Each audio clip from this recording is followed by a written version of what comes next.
Hello, my friends. So today we are going to listen to chapters 14 and 15 in One Crazy Summer. But before we do that, I want to just recap chapters 12 and 13. So in these chapters, we find out why Cecile changed her name to Anzilla. That is her poet's name. And we kind of see something different, right? We see Delphine is very courageous for asking Cecile about her name, just going right up to her and asking. And then Cecile kind of starts joking back with them, right? Making kind of like playing with them almost, like jokes with them. And then in chapter 13, we see how Delphine is not very happy about how Cecile just went and changed her name, right? She's becoming someone who is no longer their mother. And then we also see Delphine getting made fun of because of her name, because it kind of sounds like dolphin. And there was a TV show that was about dolphins that came out around that time. So she looked her name up in a dictionary because she was like, there is no way that my name's going to be in here. But unfortunately, it was. And that really upset Delphine because Cecile dreamed up these beautiful names for Vanetta and one for Fern, but her name she just found in a dictionary, right? She just found Delphine. It's a name in a dictionary. There's more than one Delphine. It is not as unique and special as she thought. Okay. So we have been noticing that names are they seem to be important throughout this story. Just keep that in mind. We are going to start reading chapter 14 called Coloring and Lala. The next morning, Vanetta, Fern, clutching Miss Pattycake, and I left the green stucco house and went to the center, where we stood on a line until the doors opened for breakfast because Cecile wouldn't cook for us in her kitchen. While we ate hot oatmeal and sliced bananas, a truck from the local store pulled up and dropped off loaves of bread and crates of orange juice. Within minutes, the smell of toasted bread filled the center and small cartons of orange juice were placed on our trays. The young white guys who delivered the bread and orange juice knew the Panthers. They stayed a while and chatted with them. I had my eyes on them the whole time, waiting for something to happen. But I felt silly once I realized all that I was watching was talking and laughing. When Sister Pat came around with a basket full of toast, I grabbed 2 pieces, one for me and one for Fern. Vanetta, who was buddying up with one of the 3 sisters, could get her own toast. So I'm going to go back a little bit. Right here, when she was watching these young white guys talk to these Black Panthers, Delphine kind of was shocked and surprised that they got along so well, that they were talking and they were getting along, because it sounds like she did not think that they would get along, and that's why she was waiting for something to happen. It wasn't at all the way television showed militants. That's why they just called the Black Panthers. That's what they just called the Black Panthers.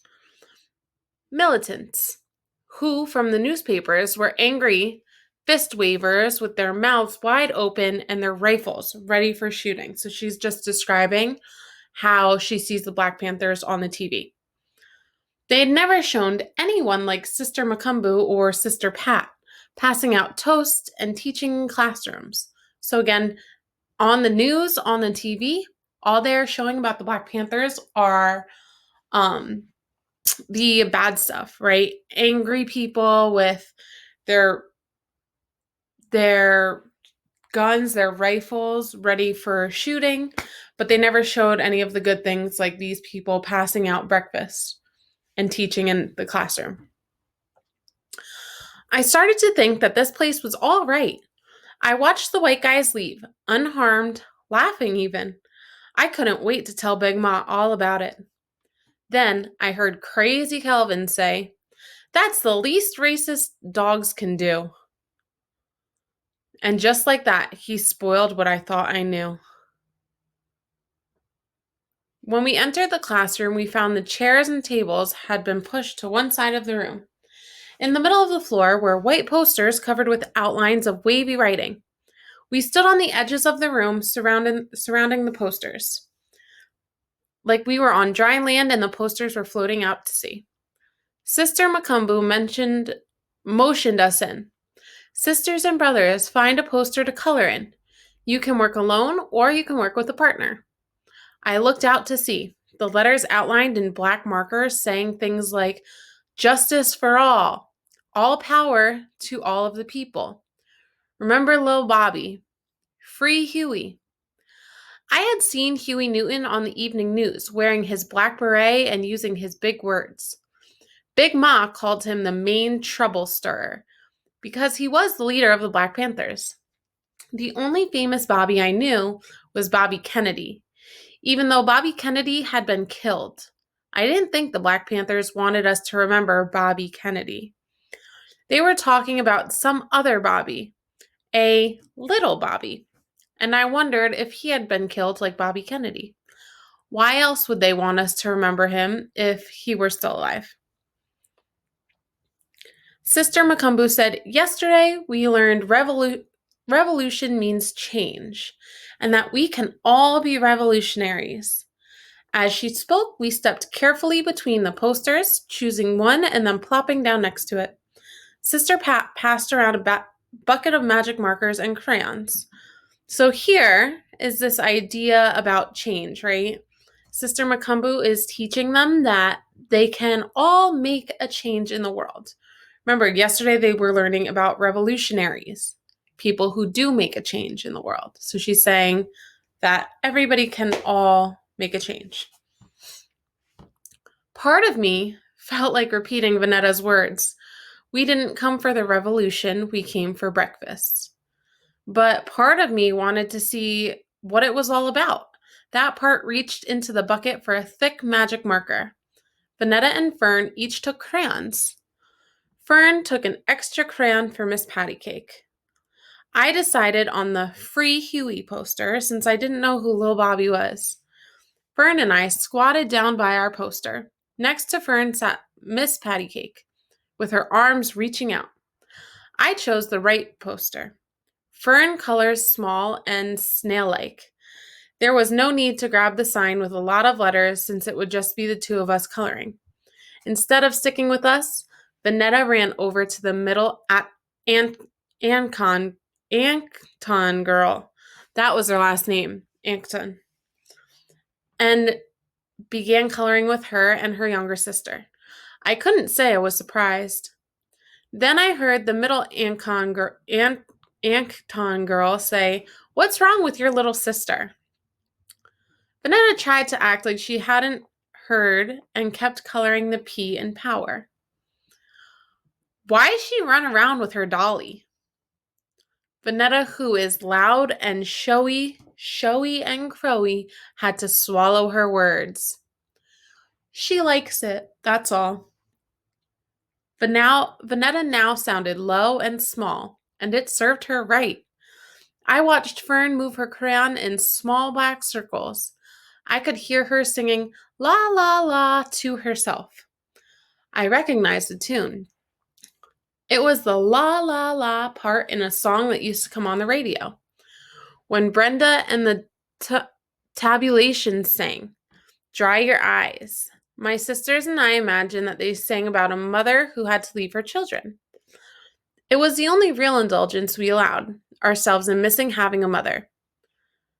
Brenda and the Tabulations, Vanetta, Fern, and I sang "Dry Your Eyes" whenever the disc jockey played it on WWRL. So I sang the la la la part with Fern, making a nice wall around us to keep that laughing Ancton girl on the outside. We all have our la la la song, the things we do when the world isn't singing a nice tune to us. We sing our own nice tune to drown out the ugly. Fern and I colored and sang, but the middle Ancton girl was determined to break through our la la la wall. She had her own song and made sure she had her own song and made sure we heard it. So what they're doing right here, They're just singing a song to kind of block out these other girls because they don't want to hear what they have to say. They just are blocking it all out, singing their own song, being happy, right? So here we have the Inkton girl who is going to start singing. Your sister is a baby, your sister is a baby. I expected Vanetta to do what we always do, fight back, talk back, pick up her crayon and scoot over near Fern and me. But Vanetta sat in a small heap of herself, looking smaller and smaller, letting that Inkton girl sing, Your sister is a baby, merrily, merrily, merrily. I stopped filling in Free Huey, and I turned and said, Shut up, to Vanetta's friend. She stopped singing. That was all it took, and that made me even angrier at Vanetta.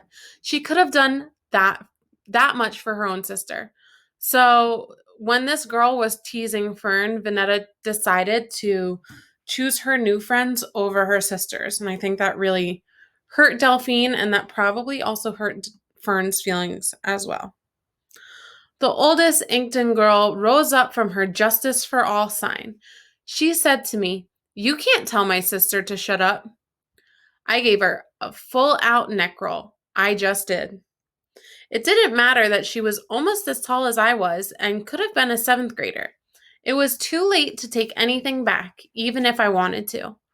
Sister Macumbu was right there and ended it before it grew into anything else. Anything to stop.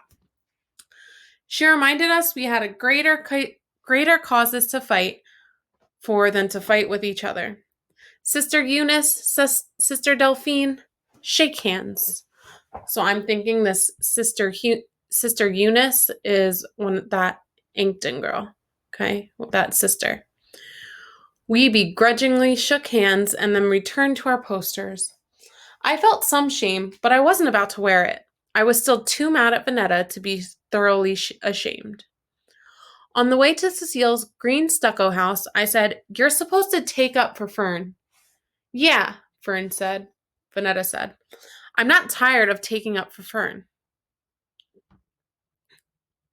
Fern said, just to have something to say back. I'm not tired of taking up for you.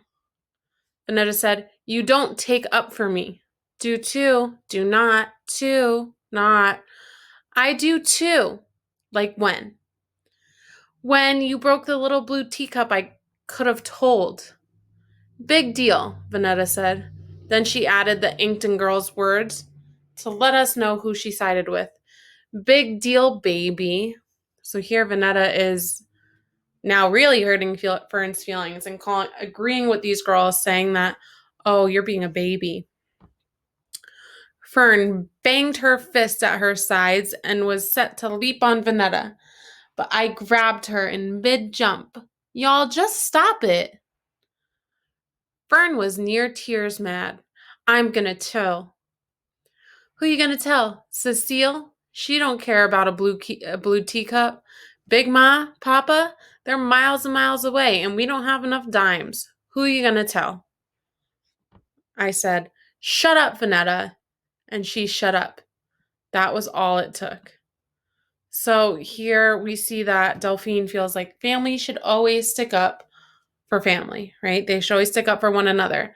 Vanetta does not want to. So Vanetta and Fern start bickering and arguing, and it's not good, right? They keep hurting each other's feelings more and more. I had planned for us to kill time playing in the park until Cecile would let us in the house, but playing in the park meant playing together. Vanetta and Fern weren't ready to play together. I had to keep my sisters apart, so instead we went to the library. Vanetta read her books at one table, and Fern and I read Henry and Ribsy at the next table. When we got back to Cecile's, we put our things, including Miss Patty Cake, away in our room. I asked Cecile for some money for dinner, and Fern and I went out to pick up chop suey from Ming's. Vanetta didn't want to go, she said, and that was fine with Fern and me. So I'm thinking that Vanetta did not want to go, probably because maybe she felt bad. Maybe she was just angry at the whole situation, right? But she did not want to be around her sisters. We came back from Mean Lady Ming's, who wasn't really so mean, but we'd gotten used to calling her that. I kept the 2 dimes from the change to save up for our phone call. I was sure we'd need at least $1 in change. Cecile wouldn't miss 2 dimes. If she asked for them, I'd give them to her, although I didn't think she'd ask. So here we see that Delphine is saving these dimes that they're using for dinner each night and saving them to save up for a phone call home. We spread out the tablecloth on the floor and loaded up our plates. I said the blessing and we ate. Vanetta suddenly became chatty Cathy all through dinner. I figured she'd had enough of being apart from Fern and me and was now glad that we were all together. But it was too much chatty Cathy for Cecile, who told Vanetta to stop disturbing the silence and that quiet was a good thing. To that, Vanetta started humming the song on the radio that goes, "Silence is golden, but my eyes still see." Cecile couldn't figure out how Vanetta was hers. Before Cecile did something crazy, I gave Vanetta the look and she stopped humming. So it sounds like all the talking during dinner is really bothering Cecile. She doesn't like it loud. She just wants to be quietly eating her dinner. After dinner, we headed out for our room with Cecile. After dinner, we headed for our room while Cecile put everything away. For once, I didn't care that she wouldn't let us in the kitchen where her papers hung like wings. I didn't mind not having to wash dishes or mop the kitchen floor. This was the order that we entered the room. Fern first, me next, and Vanetta last. I should have known something was amiss by the way Vanetta lagged behind. Fern and I soon learned why. Chatty Cathy hadn't missed the company of her sisters. Chatty Cathy had been up to dirty tricks. A black magic marker lay on the floor, the same kind I used to color in Free Huey. Vanetta had gone over Miss Pattycake with the black magic marker, leaving pink lips and pink rogue circles peeking out on a once white face. To tell the truth, Miss Pattycake was never as white as the day Fern got her. After enough biting, dragging around, and loving up, Miss Pattycake was off-white or light-skinned, as Fern would say. As it was, Miss Pattycake was a long way from her pinkish white self. So here we see that Vanetta actually got back at Fern by coloring her baby doll. So she colored Miss Pattycake's face with this black marker. Okay. And I don't think Fern's going to be too happy about it. Fern screamed louder than she'd screamed on the Coney Island Ferris wheel. Louder and longer than she'd scream when the dentist stuck her with the Novocaine needle. Fern's fists never made it to a ball. She screamed and threw her body into Vanetta like a missile flying into outer space. Vanetta and Fern fought all the time, but not like this. Cecile burst into the room and pulled them apart. That was the first time she'd touch either one of them. So here we see Cecile finally kind of getting involved, which we have not seen yet in this story. She turned to me. "Why'd you let them fight like this?" I didn't say anything. I just wanted her to come in here and act like a mother. A real one. "Answer me, Delphine." I raised my shoulders up and set them back down. That was my answer. So right here we see Delphine. She's acting a little bit rebellious because she steps back and she lets Cecile handle this. She lets the girls fight and makes Cecile kind of step up as a mother, right? Also, when she's here, she's not answering and she just shrugs her shoulders. Delphine feels like it is Cecile's job to keep them from fighting, right? She does not want to, she wants to put some responsibility on Cecile. Take some of it off of her and put it on Cecile because remember, Cecile is their mother. So this is the first time she's somewhat acting like a mother. "And you, Vanetta, what do you call this?" She held up her black scrawled grandbaby to Vanetta's face. "No wonder you couldn't stop lip flapping." To Fern, she said, "You're too big for this anyway." But Cecile still didn't offer Fern a hug. She didn't bend down and wipe Fern's tears. She still didn't call Fern by her name. So although Cecile is stepping up and fixing the situation, not necessarily fixing it, but she's telling the girls, look at what is this? What are you guys doing? Right? She's kind of yelling at them, but she still does not feel sorry for Fern. She will not call Fern by her name. Instead, she just says, "You're too big for this anyway." Like too big for her doll. So that is the end of chapter 14. So let's go on to chapter 15. Counting and skimming. I took a bar of ivory soap and one of Cecile's washcloths and scrubbed away at the black ink scrawled all over Miss Patty Cake. Big Ma taught me to be a hard washboard scrubber. So remember, washboards, that is just something that they used to do their laundry on. They used to wash their laundry by hand. So she's saying how Big Ma taught her how to wash things. To not accept dirt, dust, or stains on clothes, floors, or walls, or on ourselves. Scrub like you're a gal from one of those one-cow towns near Prattville, Alabama, she'd tell me while Vanetta and Fern ran around and played. Can't have you dreaming out of your head and writing on the walls. That'll only lead to ruin. So here it kind of sounds like she's taking a jab at Cecile, because we know Cecile used to write on the walls, right? So here we see Delphine scrubbing away at Miss Patty Cake's, the marker that's on her face. I grabbed Miss Patty Cake's dimpled arms and chubby legs, and I went after her cheeks and forehead. I scrubbed every blackened up piece of plastic, wearing down that ivory bar from nearly a full cake to nearly half flat. I scrubbed and scrubbed until my knuckles ached. It was quite a job. When Vanetta picked up that black magic marker, she had been determined to make Miss Patty Cake as black and proud as Crazy Kelvin wanted her to be. I soon found out that it didn't matter if I scrubbed like a gal from a one-cow town or if I gave up an ivory soap and turned to stronger cleaners. While the heavy-duty cleaners and scoring pad lifted the black from the white bathroom sink, Miss Patty Cake's body was another story. The magic marker ink seeped down into Miss Patty Cake's soft plastic skin. At best, the Ajax pine saw and scoring pad left Miss Patty Cake gray, scratched up, and strong smelling.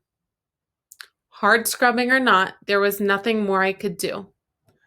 Miss Patty Cake would never be Fern's baby doll, the way that she'd been as long as anyone could remember. I shook all of the water from her insides, dried her off, and then put her in my suitcase to spare Fern from seeing her doll. Baby grayish and ashy. So she's doing her best to clean it, but it sounds like Miss Patty Cake is not getting very cleaned, right? She is still very gray and ashy. I was too tired to try to make this thing between Vanetta and Fern wilt away. This wasn't exactly fighting over who gets the gold crayon or the last cookie. I knew better than to look for help from Cecile. Worn out, I began to see things like Big Ma did. There was no point in flying us across the country for next to no mothering.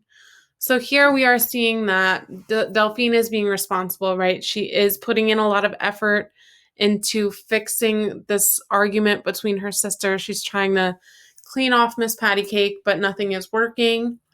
I also kind of think that this doll might symbolize Fern's babiness, right? Maybe the fact that it is destroyed and Fern no longer has this doll. It might symbolize that Fern, it might be growing up and is no longer acting like a little kid. I just kept counting down the days. The best that I could do was keeping Vanetta and Fern separated. Vanetta bathed by herself and Fern bathed with me. Vanetta slept on the top of the daybed and Fern slept with me below. Fern no longer looked at her doll when we left Cecile's for breakfast. I wouldn't say Vanetta did Fern any favor, but maybe things worked out the way they had to. So she's still keeping them separated, right? Because at first Fern and Vanetta slept on the top of the day bed, but now Fern is now sleeping with Delphine, which is showing how angry Fern is. Still, Vanetta remained proudly defiant, walking 2 steps ahead of us and then leaving us alone, leaving us all together once her new friends, the Inktons, were in sight. She said she and Janice, the middle Inkton, threw pebbles at Hirohito Woods and fussed over who hated him more. So we are learning more and more about Vanetta. She does not care and she does not feel bad about what she did to Fern or her doll. She still doesn't care. She is still hanging out with those girls. She's very eager, right? She's very excited to make these new friends and hang out with these new friends, that she is willing to put her family behind them, right? She even is now throwing pebbles at Hirohito, which is that boy, remember? And was gossiping about him, talking about who hated him more, right? And that's not very nice. For snack time, Sister Pat passed out grapes. After we ate our fill, Sister Makumbu gave us a lesson on the California grapes that we had just eaten and how the migrant workers who picked them had to fight for their rights. I don't think the lesson went the way Sister Makumbu had planned. Everyone felt badly for having eaten the grapes. The room was quiet. Then Sister Makumbu announced, "Free time for the next hour." All the kids went wild at the prospect of running around in the park for an hour. But Fern and I didn't feel like running with them. Sister Pat had classes at her college and had to leave. When all the kids except Fern and I ran to the park, I asked Sister Makumbu if she had any chores or if she needed any help in the classroom. Not that I wanted her embarrassing me, having me stand up in front and rotate around the sun. It just felt strange. My Timex ticking and me having nothing to do. If only I'd thought to bring my book with me. A lot of good Island of the Blue Dolphins did me snug inside my pillowcase. So that is a title of the book that she is reading. Sister Makumbu rose immediately.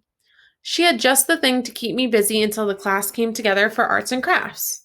She asked Fern and me to count the Black Panther weekly newspapers, stacking them crisscross every 50 copies.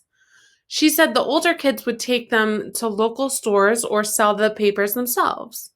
She made it sound like we were doing a great service by helping the newspaper carriers become more organized and accountable. It just gave me something to do, and Fern a reason to stick with me. So here we are seeing Sister Makumbu giving the girls something else to do because the girls have nothing better to do right now, right? Poor Fern, she didn't have a knack for counting. She was still angry and heartbroken about Miss Pattycake.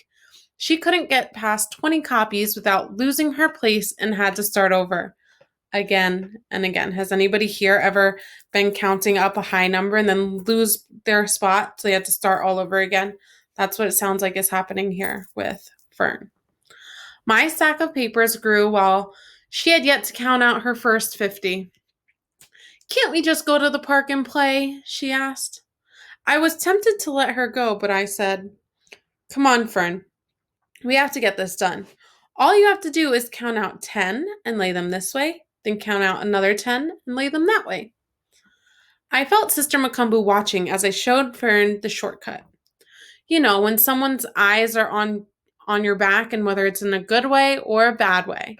I felt her watching us in a good way. Soon, Fern caught on, counting and crisscrossing. Her stack of papers began to grow. Not as high as mine, but it grew. Fern was now busy and not missing Miss Pattycake for the moment.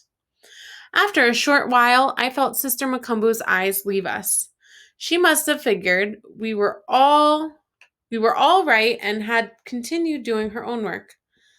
Since the Black Panther newspaper cost a quarter, I told myself I'd only skim the front and the back pages as I stacked the papers. It would read what I could see. I would read what I could see. I knew if I flipped a page over and read it line by line, I was officially reading someone else's paper, or as Pa would call it, stealing. So now we are also learning more about Delphine. Okay? She is being honest. She doesn't want to do anything wrong, even if somebody is not looking. So she's saying she does not want to read this paper because she did not pay for it. I skimmed the front page of every 5 copies. I got into a real rhythm, counting and reading a few key words at a time. There was more artwork than printing on the front page, so I couldn't read much. One thing was for sure. I'd know Huey Newton if I ever saw him on the street. You couldn't help but see Huey Newton all over the newspaper. His face was cocked slightly in the upper corner of the paper, like the president's face on a dollar bill. Now, the Black Panther leader was in prison where he belonged, according to Big Ma. So this is telling us that Big Ma does not like the revolutionary Black movement. She preferred a woman in a suit looking after the kids on an airplane. And she also is saying that Huey Newton, who we know is the leader of this movement, should be in jail. As I counted, I dug Huey's corner picture. Him wearing his beret, looking cool and revolutionary. I flipped open a newspaper quickly, skimmed the article in 5-second glances at a time, then flipped it closed. The article was about Huey talking about Bobby. There was also a photograph of the people protesting that I wanted to get a better look at. They were people carrying the same kind of signs that we had colored in. Those could have been our signs. We were probably part of the revolution. Wouldn't that make a fine classroom essay? My revolutionary summer. I wanted to read the newspaper, not skim, not steal. I wanted to fold a paper over, sit back, and read every word. I must have lost count. I was too busy imagining a Black Panther carrying our Free Huey sign. Too busy to notice my neat stack had grown into uneven bundles with either more than 50 or less than 50 papers. So here we hear that Delphine is actually excited that she could be part of or has been contributing to the revolution. And I'm kind of wondering how Big Ma would feel about this if she finds out. Since she has very different opinions, right? Sister Delphine. Sister Macumbu stood before me with a smile on her face. Nuts, Fern said, because Sister Macumbu's voice had startled her, making her lose count. She began to recount. Yes, Sister Macumbu? I asked weakly. I hadn't even heard her get up from her chair or felt her eyes on my back. It wasn't like me to get lost like that. Do you want to read a newspaper?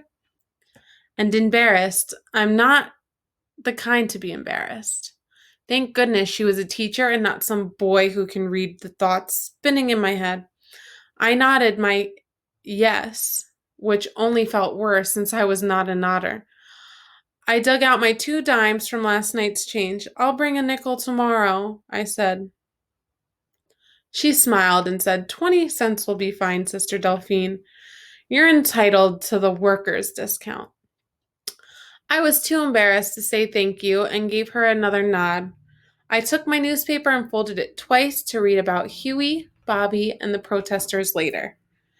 Now instead of having 2 of the 10 dimes needed to call Pa and Big Ma, we were back to having no dimes. Fern and I kept counting and stacking. Now at the end, remember, she kind of snuck a glance and then Sister Macumbu caught her. So she came up and said, do you want to read the newspaper? And she was actually embarrassed, right? Delphine, we know Delphine doesn't really get embarrassed. And she says that right here. I'm not the kind to be embarrassed.